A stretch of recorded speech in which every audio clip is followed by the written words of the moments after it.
Yes, that's right. We are smiling at the British Fist today because this is going to be our 200th video. Woo! 200 videos, Angel. That's a bit of an achievement for us, isn't it? Been lovely doing these videos. It's been great. I've enjoyed it. Yeah. Apart from the Smackdown reviews. Oh yeah, they've been a bit hard to do. Yeah.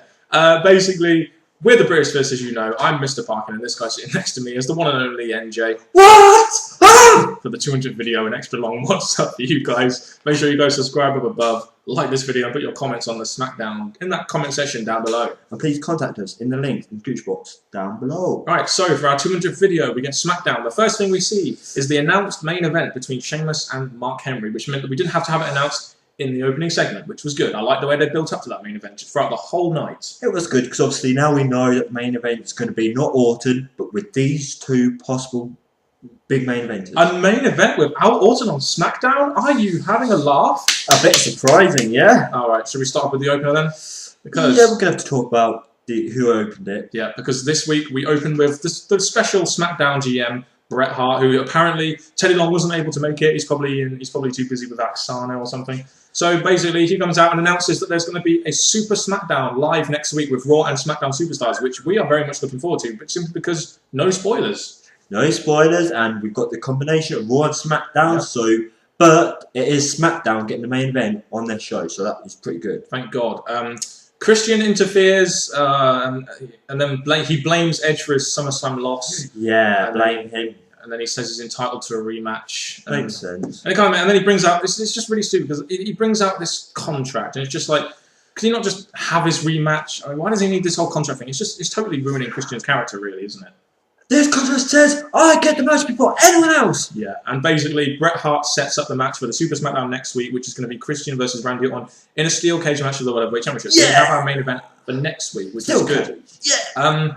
One thing I will say, though, is why did Mark Henry and Sheamus come out? The segment was going all right, but then why did they have to come out? They're involved in the main event. I don't understand why they had to come out in this segment. The reason Mark Henry came out is because he was going to demand his match for the championship, or someone's going to get hurt. Yeah, but he's going to get it at the pay-per-view, so I don't really understand why he came out. I guess he wanted it on that SmackDown, but whatever, Mark Henry. Yeah, and then out comes Sheamus telling this old Irish proverb of story of his uncle and this bull, and then he clears Henry from the ring, and that's pretty much the end of the segment. Yeah, Mark Henry's furious, so it build up to their match at the main event. It was kind of two segments in one, really, wasn't it? I thought the Bret Hart Christian thing was all right. They were all right insulting each other about Canada and stuff. And the Sheamus Mark Henry, I guess, was hyped for the main event, but I just didn't think it was needed. I think you've got a main event there. Why do you need to bother doing it? Do you know what I mean? I think Christian coming out to the opener was good because obviously he wasn't there for the last week. But to bring out the main event guys, I think you could have done them in a backstage thing, but whatever. Yeah. So as an opening segment, it hyped for next week's SmackDown, it hyped for the main event. So I guess in that way it was effective. It's just it went on a bit long with this whole Mark Henry thing, and you didn't really need it in there. So no, and I was surprised to see that the WWE is still using Bret Hart. Let's not dwell on that. No, because we have the fellow Canadian Christian versus Daniel Bryan in our first match of the night, and you know. This was a great, obviously these guys are going to put on a great match. They're both two great wrestlers, and they both need to win. Exactly, which is our problem. This is one of the things we said on our SmackDown rant.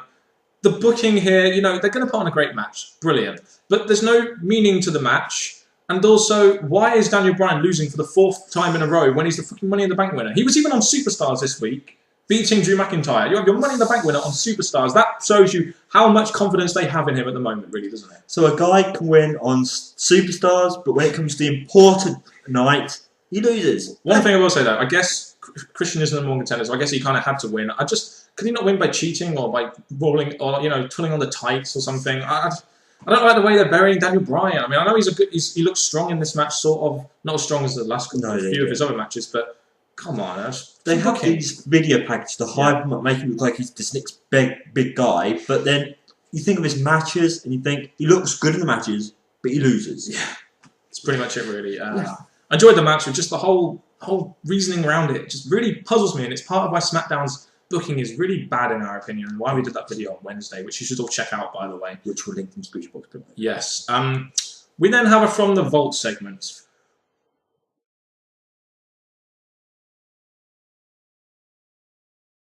Well, we've just finished watching the Elimination Chamber, and I just really wanted to do this because NJ is in one of those moods because John Cena has won. Didn't really like the result, but I'm liking the way it's made NJ because it's fucking funny. And this is actual genuine hate right here. There's no acting or anything involved. He's actually genuinely pissed off. Fuck is that? Martin jumping off fucking match. NJ. NJ, calm down. No, just Miz versus flipping John Cena. Fuck, WWE suck. No. Morrison did the best in that flipping match, and they made Cena. God's sake. Oh man, I mean, I could be pissed off as well, but I'm just a hell of a lot more calm than this guy, and I don't hate Cena as genuinely as much as he does. There should be one more person added to that match. One more person. Rock? Morrison. Oh, okay. Oh, sorry. What's Morrison going to do at WrestleMania now? But anyway, this is our live reaction video. I mean, I wish you could have been here earlier because he was really messing the room up big time. But I think we'll leave it there and we'll do the reviews soon. This is it from Dan's WWE vlog on our live reaction. You got any last words, NJ? Fuck Cena. So after that British Fist from the Vault segment where we did, that was our WrestleMania Part 2 video all the way back in the fucking beginning of April, we have Wade Barrett. And I'm thinking to myself, Wade Barrett, mic time. Yes! But the promo was there. The mic, all he said was how he'd accomplished stuff, but nothing about really needed stuff in SmackDown now. But it just seemed really, it just gets me thinking, is this the best you have for Wade Barrett? Come on, this guy really, really should be in the main event. And he's right. What he said was right. You know, he's been doing, he destroyed Cena, he's destroyed, people, Punk or whatever, and then he's not being used right. And this really shows how little he's being used. I mean, look at that. The whole segment was short, pointless, and dull. It really was. And even with Wade Barrett on the mic, it still was bad. He did the right thing with walking out. As much as we agree that jobbers should get involved, he's not worthy of facing jobbers. He needs big, proper wrestlers, so he walked out. Good on him. He did the same thing Christian did when he went against Sheamus a couple of weeks ago on SmackDown. Well, that was walked bad out. Yeah. But at least he had a fucking match with him. So yeah, it was just, why is this the best you can do for Wade Barrett on TV? That's what I'm going to say. We then have a Raw rebound. Why? Why do we have to have Raw rebounds on SmackDown? It really puzzles me. But at least after this Raw rebound, we got Del Rio versus Sin Cara announced for next week. So you got your WWE champion going up against Sin Cara next week. It should be an interesting match, but again, where's the meaning behind it? You say Sin Cara. It might be Himiko, who knows? It will be. So I just don't understand the meaning. At least we got a match for next week's live SmackDown, which is good, I guess. It's just I don't understand the meaning behind this match. Two Mexicans, maybe. I guess it's going to be like a different replay of Alberto versus Bray, but this time he's going to be against the new guy, Sin Cara. Yeah, the new Botchamania boy. We then have Sin Cara in a match versus Heath Slater. Now, usually Sin Cara matches are okay. I can watch them because usually Sin Cara is very entertaining, he's very over with the crowd, but he got a match against Heath Slater, and this match got 2 minutes, and the match did nothing for either of them. Well, nothing's ever going to happen to Heath Slater. He's just gone. But with Sin Cara, you do expect a lot of good moves and good length matches. And for 2 minute matches, again, it was a nice finish. I'll give it that. It was a nice finish, but it's just not the most entertaining match of Sin Cara. Well, the finish they did, they had to retape, so that's probably why it was so good. Okay. It showed Sin Cara, but in 2 minutes, what can you achieve in 2 minutes? I mean, come on. I mean, really, I don't understand what you can do in 2 minutes with this. It just really wasn't, it was pointless. It really was. Make it go for more time.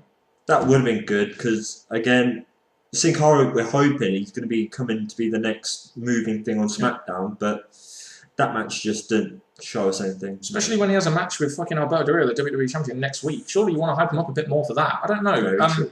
Should we move on to the next segment? Because I enjoyed this next segment.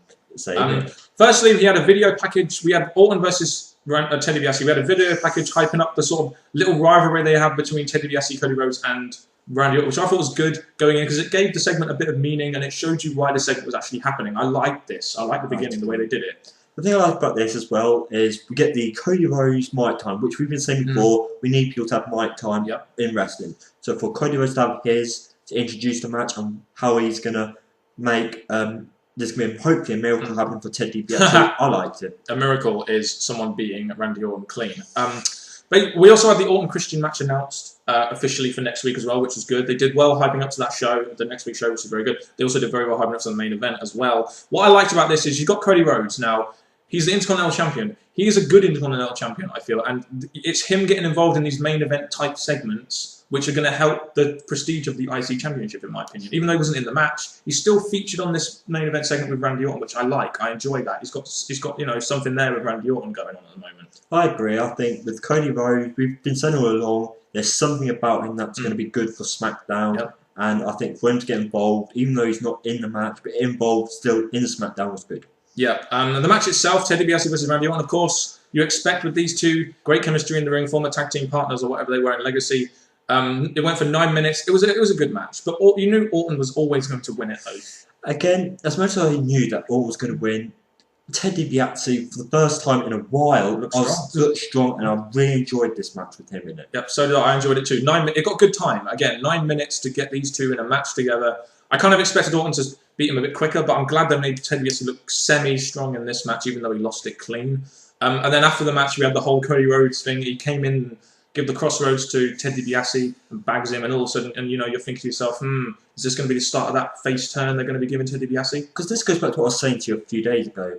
They had that whole Cody Rhodes say if you lose your next match, and I can't think of another match Ted's been in since. No. Maybe this is it now, and this is going to be, as Dan said, the hype up from Cody Rhodes versus Ted DiBiase. Hopefully, I'd love to see that feud. I really would. For the Intercontinental Championship. Ted DiBiase finally has a fucking face, hopefully. That would be a good thing for him. I think this was one of the best segments of the night. I really enjoyed this, apart from the main event as well. It was one of the better segments of the night. Very much. By far, in my opinion. It just had, you know, what SmackDown really lacks, and that is story behind it. It had a good match. It got good time. The match had some meaning, and it had some implications afterwards. So all in all, it was a great segment. Something which SmackDown doesn't usually give us. I enjoyed it because it definitely did good for Orton because it made him look strong for his match.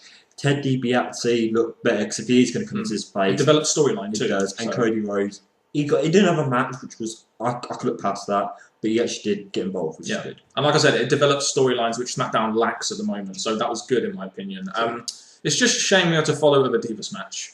Not much to say about this match. Right, Tamina versus Kelly Kelly. Kelly Kelly wins clean. What more can you say? It really wasn't that good. Kelly Kelly needs someone in the ring like Beth Phoenix to really carry her, in my opinion. And Tamina just can't do that. I just don't see why. It was just random. Tamina had her strength in this match, but obviously you knew she wasn't going to win because she's not really doing much in SmackDown or wrestling anymore. Kelly Kelly gets a win. I guess she looks strong as Divas champion, which is good, I guess. And then we follow this with Carly versus Ezekiel Jackson. I don't really want to see these two in a match together. I really don't. It just reminds me of Carly and Kane. Well, they had the hype up backstage of Jinder Mahal saying basically Carly's got to fix his mistake for what he did in that Battle Royal, and this match he should take out Ezekiel Jackson. That's what Carly really did. Yeah, pretty much. The match was not very good. I did not like the match at all. No.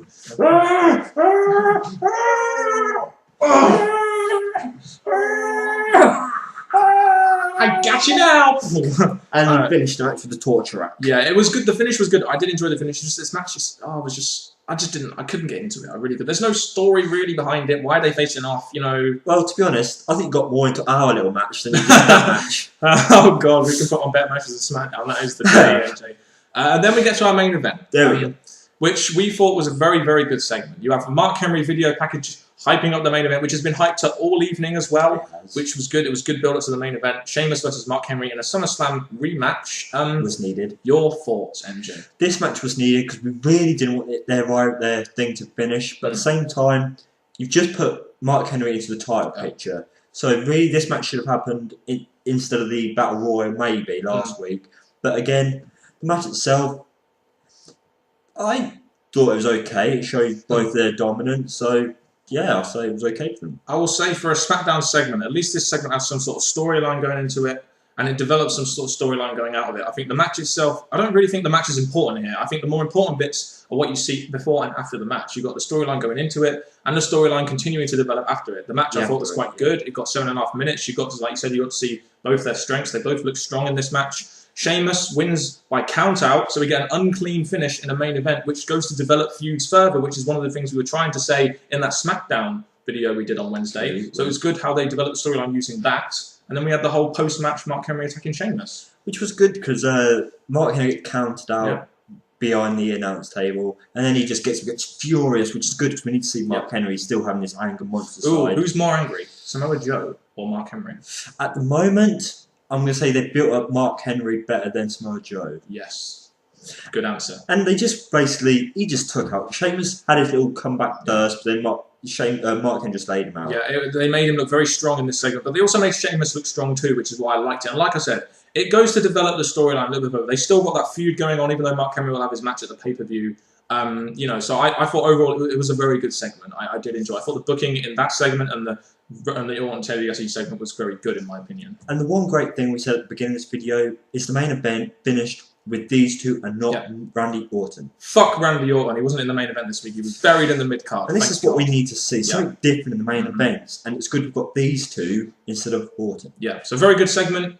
Do you want to give your overall thoughts and a grade, possibly? Quickly, I'll just quickly say that the Ted DiBiase and Orton match, thumbs up. The main event, thumbs up. The rest, middle or down. To be honest with me, there was two very good segments on this SmackDown. The rest of it was pretty much filler to me. The Christian Daniel Bryan match was a very good match. It's just a shame that, it's just a shame that some of the booking there is just really off, in my opinion, with regards to them to actually just facing each other. Why not have Christian be on a promo or, Daniel Bryan facing a jobber? I think there's so many different options you can do around it. The opening segment did well to set up, the main event and, next week's SmackDown. So I thought they did well hyping up next week's and the main event. But apart from those two segments, though, the rest of it was pretty much filler. And I really couldn't get into this week's SmackDown. But the thumbs up I'm going to say was those two matches I said. The video packages, because it definitely hyped up the matches in the night and future wrestlers. I just thought that was good. But the rest of it, I couldn't really get into this SmackDown. Yeah, and there was a lot of filler too, which is another reason why I didn't like it. I'm going to give this show a C-. I really did not like this week's SmackDown at all. And it continues a trend with SmackDown, really, that it's just not very good. No, I'm going to give it a C-. Yeah. It's just that it had its good points, but the bad points would seem to overtake. Yeah, and let's not forget, the next week's SmackDown is live on Tuesday, so don't forget, instead of a Q&A, you'll be getting a SmackDown review from us on Tuesday night. We will shift the Q&A to Friday, so you guys can have our SmackDown review on Tuesday night. So make sure you check that out on Tuesday. And make sure you get your comments on the show down below. Of course, we want to hear your thoughts and we'll respond to your thoughts at all the time. We also accept video responses. And I hope you've enjoyed our From the Vault segment and our review. So make sure you tune into our future videos. Thank you very much for watching, guys, and goodbye.